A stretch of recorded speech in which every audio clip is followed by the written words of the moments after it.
Quando eu deixei meu corpo, não senti dor. E quando dei aquela última respiração, foi como se dissesse: agora eu posso realmente respirar. Respirar de verdade. Foi a sensação mais incrível e revigorante. Foi como: ah, este sou eu. Este sou realmente eu. Eu me senti expandida. Lembro de apenas observar tudo acontecendo. Vi a ambulância chegando, quase no estacionamento, vindo na minha direção. Eles trouxeram meu corpo na maca e começaram os procedimentos de emergência para me levar ao hospital. Eu só lembro de assistir tudo isso, quase como se fosse um filme, e pensar: nossa, essas pessoas realmente se importam. Elas nem me conhecem. Olha como estão se esforçando para me ajudar. Comecei a admirar meu corpo e pensar: sim, sou grata por esse corpo. Sou grata pelo meu tempo aqui.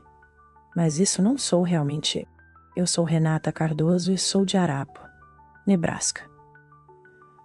Uma cidade pequena em Nebraska, na verdade. Uma cidade de cerca de 1.000 habitantes.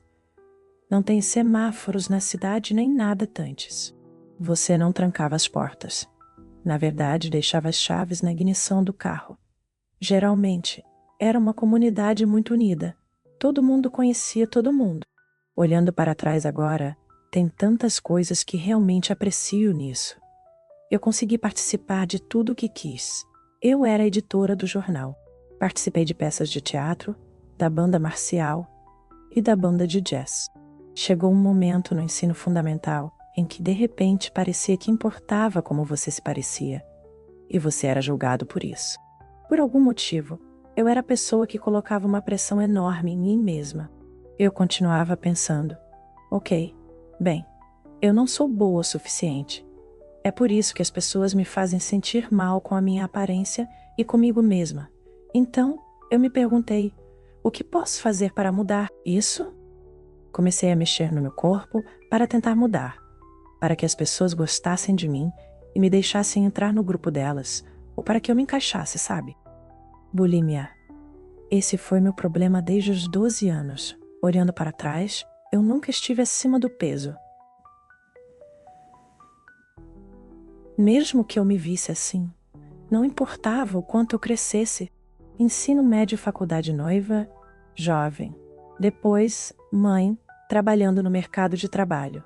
Sempre parecia haver, em certos momentos, um julgamento onde eu sentia de novo aquela pressão. Ah, não, ok, eu não sou boa o suficiente.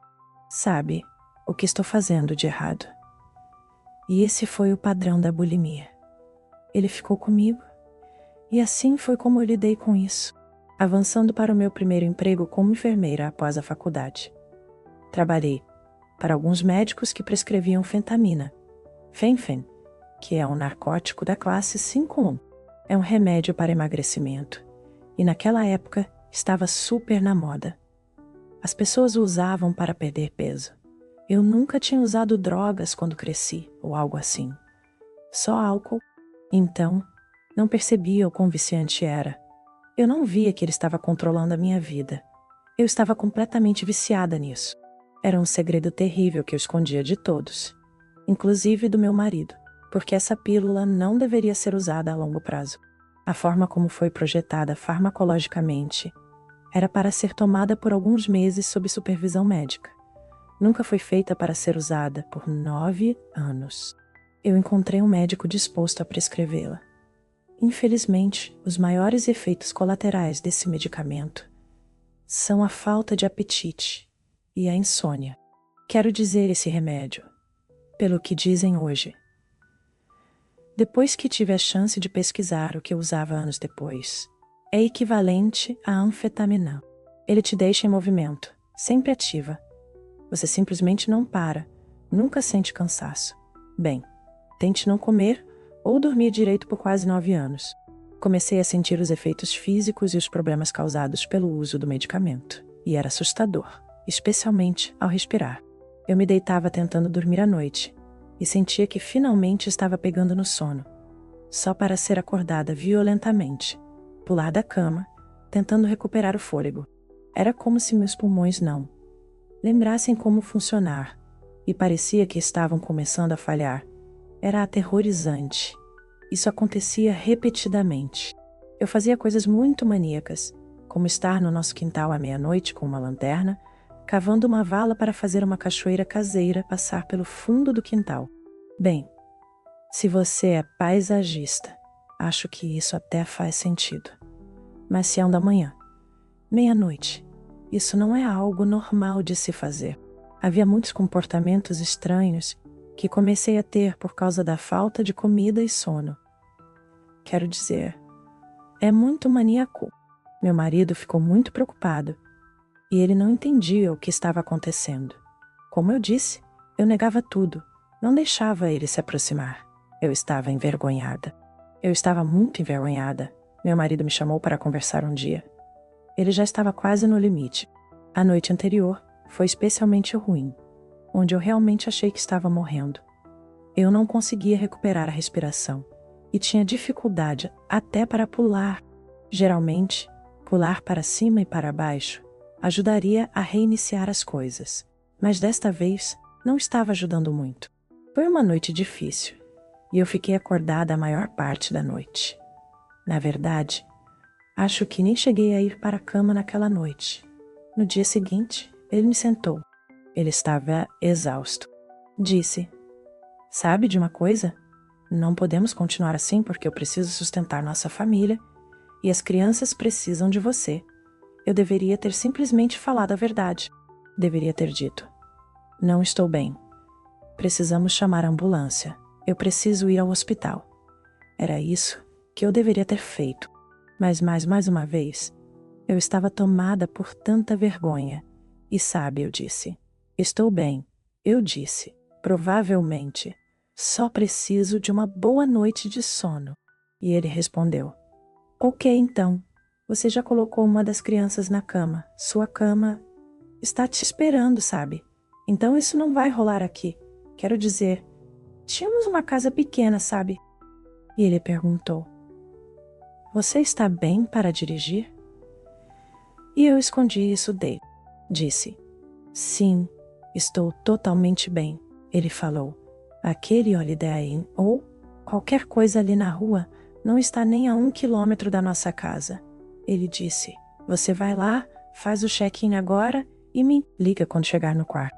Ele disse: "Você precisa dormir. Tem que descansar." Eu dirigi como ele disse, até aquele Holiday Inn. Cheguei ao balcão para fazer o check-in. A moça atrás do balcão disse: "Sinto muito, querida. Não temos quartos disponíveis. Estamos completamente lotadosos. Tem uma convenção. E sabe, naquela época não havia muitos hotéis. Comecei a ficar muito tonta. Quase parecia que eu não conseguia. Era como se ela estivesse falando blá blá blá blá blá." Mas ela tentava ajudar e explicou que tinha outro hotel a cerca de 3 quilômetros pela estrada. Mas uma parte de mim sentia que ia desmaiar. E quando isso acontecesse, eu já podia sentir que não conseguiria respirar. Meus pulmões. Estava difícil, mas dessa vez eu não iria acordar. Eu estava chorando nesse momento dentro do carro. Disse: "Deus, não consigo fazer isso." Eu pedi: "Por favor, me leve até o próximo hotel. Deus, eu vou descansar." Finalmente cheguei ao estacionamento desse hotel. Estava muito tonta enquanto caminhava e fazia o check-in na recepção. Quando a porta se fechou, pensei: ok, eu gosto de tomar banhos. São muito relaxantes. Talvez eu devesse tomar um bom banho quente para me acalmar.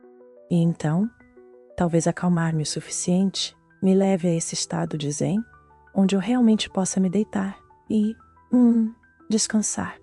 Comecei a encher a banheira. De repente senti uma sensação de pressentimento, como se eu entrasse na banheira, eu fosse desmaiar e me afogar, e ninguém me encontraria. Era uma sensação de que eu nem teria tempo para fechar a torneira. Era como uma bomba relógio, e eu estava ficando sem tempo. Juntei toda a energia que pude e saí correndo do quarto do hotel. Não tinha as chaves do carro, não tinha meu anel, não tinha documento, nem estava com sapatos. Lembro-me de correr pelo estacionamento até a última fila. Um carro quase me atropela. O homem saiu e correu até mim, perguntando: "Você está bem? Está tudo bem com você?" E eu sabia que aquela era a minha tábua de salvação. Eu estava chorando e tentando dizer palavras que fizessem sentido. O homem falava inglês muito arrastado. Estava bem difícil de entender, mas eu sabia que ele queria me ajudar. Ele abriu a porta do passageiro para eu entrar. E claro, eu olhei para o banco do passageiro e precisei pegar um livro porque precisava de um lugar para me apoiar. E era uma Bíblia. Ele tinha uma Bíblia. E isso foi para mim um sinal de Deus de que eu devia ir com ele. Foi assim que me senti. Senti uma paz no coração. Então entrei. Ele fechou a porta. Estava visivelmente aborrecido. Chorava porque quase me atropelou, sabe? E ele não entendia muito bem inglês. Eu tentava explicar para esse homem que eu precisava ir ao hospital. Eu precisava de ajuda. Eu estava morrendo. Então, ele subiu a colina. Não era nem uma milha de distância. E ele parou em um estacionamento. Havia um homem muito alto e forte me esperando lá.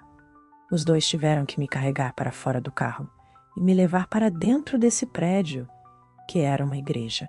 Então, ele me levou até a igreja dele. E aquele era o pastor que estava ajudando. Ele perguntou: "Você está bem?" "Quem é você?" Certo, eu não conseguia lembrar meu nome. Eu não sabia. Ele ficou muito pálido. Sabia que eu estava para morrer. Ele tinha certeza disso. Então, ele bateu com um punho na mesa para chamar minha atenção.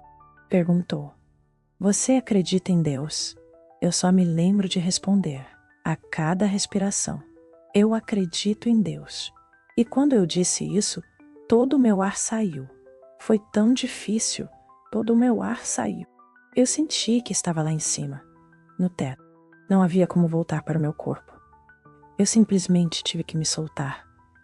Quando respirei pela última vez, foi como se agora pudesse realmente respirar, como se fosse uma respiração verdadeira. E foi a sensação mais incrível e revigorante. Foi como: "Ah, este sou eu. Este sou realmente eu." E foi como se eu estivesse me expandindo. Lembro-me de apenas observar tudo acontecer. Eu me lembro de ver a ambulância ainda se dirigindo para lá, quase no estacionamento, vindo em minha direção. Eles colocaram meu corpo na maca e começaram a fazer procedimentos de emergência para me levar ao hospital. Eu apenas me lembro de assistir a tudo isso quase como se fosse um filme, e tendo esses sentimentos como: meu Deus, essas pessoas realmente se importam. Elas nem me conhecem. Veja o quanto estão se esforçando para me ajudar. Agora eu comecei a admirar meu corpo e pensei: sim, sou grato por esse corpo. Sou grato pelo meu tempo aqui. Mas isso não sou realmente eu. Lembro-me de sentir essa presença angelical à minha direita. Ela me envolveu com amor e eu deixei ir. Essa é a melhor forma de dizer. Assim que tive essa paz ao me soltar, foi quando comecei a me mover por esse túnel. Agora, estou viajando em velocidade supersônica. Foi revigorante e cheio de tanto amor que houve muitos momentos em que eu estava no túnel que pensei: meu Deus, não sei se posso suportar mais amor nesse sentimento porque vou explodir. Eu não vi o anjo fisicamente com meus olhos, mas não precisava. A melhor maneira de descrever é que os 5 sentidos humanos que conhecemos aqui na Terra, em nossos corpos, são limitadosos. Quando eu estava naquela forma sem a concha humana, eles não eram mais limitados. Portanto, eu pude ver não apenas com esses olhos, certo? Era maior do que isso. Era muito maior. Eu podia ver e sentir o anjo. O anjo era incrivelmente belo e tinha uma conexão comigo. Era como se eu estivesse me perguntando como uma pessoa pode receber tanto amor. Viajamos por um bom tempo e senti a presença do anjo se afastar. Isso foi substituído por uma presença avassaladora de Deus. Deus estava comigo e ao meu redor e havia estrelas por toda parte. Eu estava na galáxia. Foi a sensação mais incrível. Ao mesmo tempo eu pensei: uau, estou em casa? Eu sabia que estava em casa. Aquilo era o lar, não a terra. Pela primeira vez tive essa realização. Foi tão incrível estar com Deus nessa presença. Lembro-me de ter, tantas emoções e pensamentos inundando minha mente, quase como um holodexei. Assim que eu pensava nisso, Deus respondia e me preenchia com mais amor. Então, houve esse grande momento de ensinamento acontecendo. Lembro-me de Deus me dizendo para olhar para frente. Eu olhei e admirei todas aquelas estrelas incríveis. Eu estava vendo algo incomum. Pensei, uau, isso é interessante. As estrelas estavam fazendo algo. Elas estavam se alinhando e formando uma enorme cortina. Eu vi as estrelas se abrindo. Então, houve uma contagem regressiva de 3, 2, 1. Era a revisão da vida de Renata Cardoso. A primeira imagem naquela tela de cinema era eu no hospital. Minha mãe estava me segurando. Ela havia acabado de me dar a luz. Começamos naquele momento, do dia em que eu nasci, e fomos revivendo todos os momentos da minha vida. Uma das primeiras memórias foi perder meu primeiro dente na primeira série. Depois lembrei da vitória no concurso de ortografia na terceira série, a formatura do ensino médio, o casamento e a maternidade. Enquanto relembrávamos esses momentos, eu estava preenchida com todo o amor e admiração de Deus, junto com ensinamentos positivos. Eu estava aproveitando tudo isso. Eu me deleitava nisso. No entanto, comecei a sentir esse lado humano, irracional em mim, questionando tudo. Espere. Fui criada em um lar cristão, onde nos ensinaram que seríamos julgados por sermos pecadores. Comecei a entrar em pânico, pensando, tudo bem, Deus não está me julgando. Por que não estou sendo julgada? Bem, lembre-se, Deus e eu nos comunicávamos telepaticamente. Eu estava tendo esses pensamentos, e Deus estava lendo minha mente. Ele trocou essas perguntas cheias de medo por amor. Deus me amava. Deus não me julgava. O julgamento é o oposto do amor.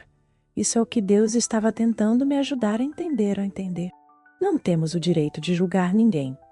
E não temos o direito de nos julgar. Se você se julga, não consegue se amar. Eu estava completamente errada quando estava na Terra. Eu desperdicei tanto tempo me julgando. Veja o que fiz a mim mesma. Os comportamentos tóxicos em que me envolvi e que levaram à minha morte. Lembro de Deus me dizendo para olhar para a minha direita. Então, de repente, diante de mim apareceu um grande par de óculos, daqueles que você usa para enxergar. Só que não era tamanho normal, era do tamanho de um Fusca pequeno. É a melhor descrição que consigo dar. E Deus me disse para colocá-los. Eu pensei, de jeito nenhum. Como eu conseguiria colocar isso? Quero dizer, são do tamanho de um veículo, e eu sou apenas uma pessoa. Lembro das minhas mãos alcançando esses enormes óculos, puxando-os para perto do meu rosto e colocando-os, você sabe, quando finalmente chegaram ao meu rosto e eu os coloquei, encaixaram perfeitamente. E Deus disse, agora olhe, desta vez, vi tudo o que não estava na primeira revisão da vida. E Deus me explicou que essas eram as coisas que você vai ver e que são importantes para Ele. Uma das primeiras lembranças foi quando eu era escoteira, uma garotinha. E estávamos em um lar de idosos. Eu tinha me afastado do grupo. Eles vieram me procurar e eu estava em um dos quartos dos residentes, sentada no colo de uma senhora, escovando seu cabelo e cantando. Jesus Loves Me, aquela canção que você aprende na igreja. A quantidade de amor que aquela mulher sentiu em troca foi tão poderosa. Apenas aquela pequena coisa que fiz. Tantas vezes, não prestamos atenção nas coisas que fazemos e que realmente fazem a diferença. Não valorizamos essas coisas. Não achamos que são importantes. E aqui Deus estava me ensinando, através de toda essa lição, que isso é tudo que importa. Meus olhos foram guiados a olhar para cima, e eu olhei além das estrelas. Vi diante de mim prateleiras de livros. A maior estante que você já viu, porque era tão alta que desaparecia além do ponto mais distante que eu conseguia enxergar. Livros enchiam todas as prateleiras presentes. Eles eram todos tão individuais e incrivelmente diferentes. E então Deus começou a me dizer: Érica, quando você nasceu, eu te dei o dom da paciência e eu te dei o dom da beleza. Eu não achava que era bonito. Se eu fosse, eu disse a Deus: não é verdade. Porque fui tratada assim. Ele gentilmente me interrompeu, corrigiu-me e disse de novo: quando você nasceu, eu te dei o dom da paciência e eu te dei o dom da beleza. Naquele momento, compreendi pela primeira vez o que o dom da beleza realmente significa. Não é o que me ensinaram a acreditar. O que a humanidade acredita. Esta era a beleza que Deus acredita ser verdadeira. A beleza vinha de dentro do meu coração. Do meu coração. Foi um alívio, pela primeira vez. Realmente, não apenas ouvir, mas sentir que eu era suficiente. De repente, diante de mim, a terra apareceu. Ela é enorme e está próxima o suficiente para que eu possa sentir toda a minha família e amigos. Eu vejo algo que não parece natural lá. Eu me lembro de ter pensado: nossa, o que é isso? Mal pensei: o que é isso? E comecei a estudar, e então consegui focar melhor. Posso ver que são chamas de fogo, e elas estão consumindo o planeta. Agora, sinto um medo iminente. Um medo quase incontrolável, e estou aterrorizado. Digo a Deus: oh meu Deus, meus filhos estão lá embaixo. Minha família, meus amigos. Sabe, os animais. O que é Deus? Me ajude. Olhe, lá estão as chamas. Tem fogo. Estou vendo essas faíscas com uma consistência quase como mercúrio, e elas disparam entre todas as chamas por toda a terra. Estou observando. Elas sobem e passam por mim, e agora estão indo além de mim. Eu não podia me virar naquele momento, mas sabia que estavam indo para o céu. Eram centenas, depois milhares. Deus me explicou que aquelas eram as almas. Elas estavam subindo, e veja só, estavam todas ilesas dessas chamas. A cada vez que passavam por mim, sentia uma onda de alívio me invadindo. Fiquei tão aliviado por elas estarem salvas. Essa foi a primeira vez que senti tristeza, uma tristeza enorme, vinda de Deus. Vi-me tentando confortar Deus, dizendo: não, Deus, veja, eles estão bem. Eles estão bem, está tudo certo, todos estão indo para o céu, eles estão bem. E ele me disse: olhe. Então, tive que olhar novamente. O que eu não havia visto na primeira vez, agora percebo. Eram aquelas pequenas faíscas, as almas que não estavam subindo, e ele estava triste por elas. Elas estavam ficando para trás. Essa tristeza de Deus era tão forte, não era como perder uma criança. Era como se ele estivesse perdendo tantas crianças ao mesmo tempo. Era assim que era profundo. E eu disse: não, você pode ajudá-las. Sei que pode ajudá-las. Ajude-as. E ele disse: Eric, quando você nasceu, eu dei a você e a cada um dos meus filhos o dom da vida.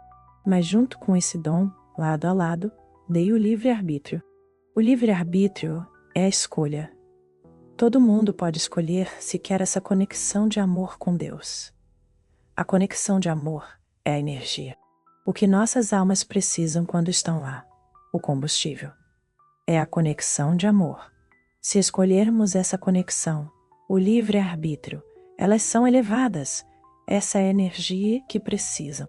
Todo o foco dele, seu coração naquele momento, doía por aqueles que estavam escolhendo não ter essa conexão. Depois que a última alma passou por mim, e eu soube que havia chegado em segurança ao céu, esperei que fosse meu momento de entrar e me juntar a todas as almas no céu. Lembro de estar super animado e com vontade de correr, como se estivesse pronto para correr agora rumo ao céu. E sabe, me juntar a todos. Mas fiquei paralisado, como se Deus me tivesse impedido. E ele disse: ah, não, criança. Você não vai ficar.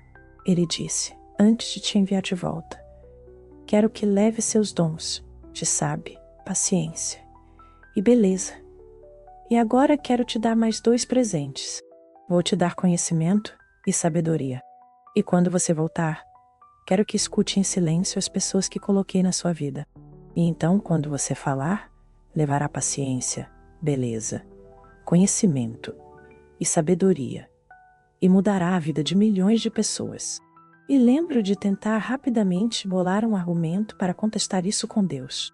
Mas, antes que eu pudesse sequer argumentar, sinto como se estivesse sendo empurrado para dentro de um túnel. Esse túnel era completamente o oposto de como havia subido ao céu. Era extremamente lento. Lembro de ouvir algo, mas era muito fraco. Eu tinha que realmente prestar atenção.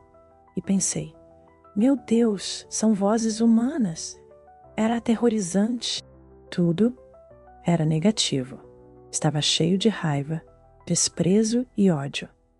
Apenas as coisas mais horríveis que você pode ouvir numa conversa. Então, senti algo vindo de dentro de mim. Eu podia sentir mãos por toda parte, puxando-me. Eu flutuava bem acima delas, e elas tentavam me puxar para baixo, porque eu era a única luz que podiam ver. Eu estava aterrorizado porque, a cada toque dos dedos, eles drenavam minha força vital. Eu não estava em casa. Deus não estava ali. A única coisa que eu podia fazer era clamar por Deus. Eu disse, Deus me ajude, por favor me ajude, eu te amo, eu não quero estar aqui. Quando clamei a Ele, restabeleci aquela conexão de amor. Assim que fiz isso, pude sentir todas aquelas mãos se afastando relutantemente de mim. Elas não podiam mais me puxar, e eu comecei a subir alto o suficiente para que não alcançassem. Eu tive essa conexão com Deus o tempo todo. Era o combustível que me impulsionava de volta à Terra. Eventualmente, me encontrei pairando sobre meu corpo na sala de emergência. Eu sabia do inevitável. Teria que voltar para aquele corpo. Olhei para baixo, para meu corpo. Eu não tive tempo suficiente para pensar ou discutir sobre mais nada. Fui forçada de volta para o meu corpo. Recuperei a consciência. Olhei para o meu marido e ele estava simplesmente, ele estava tão grato. E eu senti o amor e o alívio que vinham dele. E eu me lembrei, meu Deus, eu preciso contar para ele o que acabou de acontecer comigo, sabe?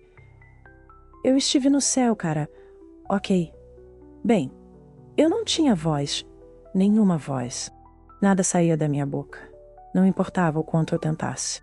E eles diziam, descanse, descanse.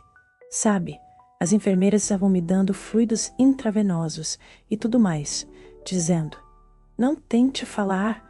Elas diziam, você precisa descansar. Acordei com o doutor, entrando no quarto. Ele disse, você está conosco.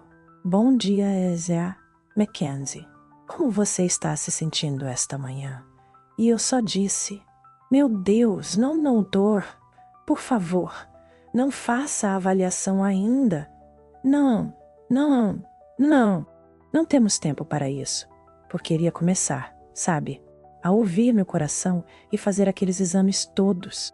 E eu disse, não. Acabei de voltar do céu. Estive com Deus. Eu preciso te contar o que ele me disse. Eu observei o rosto do doutor. Toda a cor desapareceu instantaneamente do rosto e do corpo dele. E ele saiu o mais rápido que pôde. Um tempo depois, o doutor voltou com a enfermeira e meu marido e disse, estamos realmente felizes que você está bem. E você é muito sortuda por ter um marido que te ama tanto. Porque você vai precisar de ajuda. E ele concordou em deixar você ir para uma das melhores instituições do país. Eles tinham certeza de que eu tinha transtorno bipolar e que eu estava mentalmente doente, com base nos relatos dos eventos, quando conversaram com o pastor e o homem que dirigia o veículo. E quando disseram, bem, ela não estava usando sapatos, sabe? Ela estava correndo pela estrada. Não tinha nada. As chaves e tudo mais. Ela deixou no hotel. Isso não soa como escolhas lógicas, certo? Então, você só pode apreciar e entender que eles estavam tentando juntar as pequenas informações que tinham para descobrir o que estava acontecendo comigo. E então, sim, foi uma experiência realmente, sabe, interessante. Quando a primeira pessoa para quem você tenta contar que teve uma experiência de quase morte, uma experiência linda com Deus, te diz que você está louca. Acabei indo para a Clínica Mayo, em Rochester, Minnesota, para avaliação psiquiátrica. Eu estive longe da minha família, do meu marido, e eles não podiam estar lá. Fiquei lá quase um mês, aprendendo que, por mais profunda que fosse tudo o que havia acabado de acontecer comigo, eu não podia falar sobre isso, porque quando eu falava, era quando um novo remédio era acrescentado. Cheguei ao ponto de ficar babando o tempo todo. Eu não conseguia funcionar. Esses medicamentos definitivamente têm seu lugar, mas quando você os toma, e eles não são o que seu corpo realmente precisa, fazem o contrário. Eu tive que aprender a negar minha experiência. Eles diziam, mas você realmente foi ao céu? Você realmente viu Deus? Aprendi que quando eu negava isso, começava a receber menos remédios. Ah, ela não precisa desse. Vamos reduzir um pouco mais esse aqui.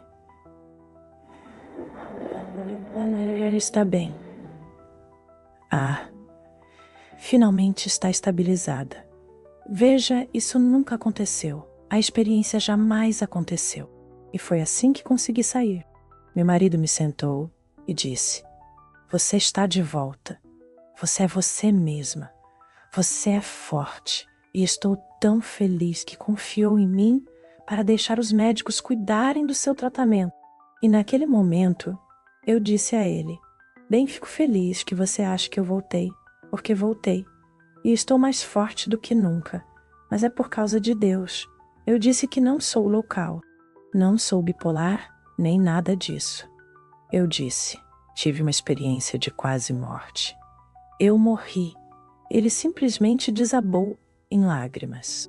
Sentiu-se tão mal por não ter acreditado em mim. Porque me conhece desde os 18 anos. A pessoa que eu era antes de tudo isso. Sabe? Então, ele sabia que eu estava de volta e que estava dizendo a verdade. Eu não tenho todas as respostas. Tudo o que posso dizer é o que sinto com base no que vivi nessa experiência, aprendendo a deixar o ego morrer e a seguir os pensamentos e os caminhos de Deus sobre como devemos viver aqui, que é tudo sobre amor. Tudo é sobre proteger uns aos outros. Senti-me chamada a atuar como enfermeira de cuidados paliativos, porque antes tinha muito medo de morrer. E agora, sempre penso que gostaria que todos tivessem essa sensação de paz. A maioria das pessoas que circula hoje não sente que é amada. Cada um de nós é muito importante. O que cada um traz à mesa é tão valioso e somos profundamente amados. A vida. Este é um presente. Aproveite-a. Encontre uma forma de torná-la satisfatória para você, para que queira estar aqui enquanto estiver aqui, mas faça a diferença enquanto estiver aqui.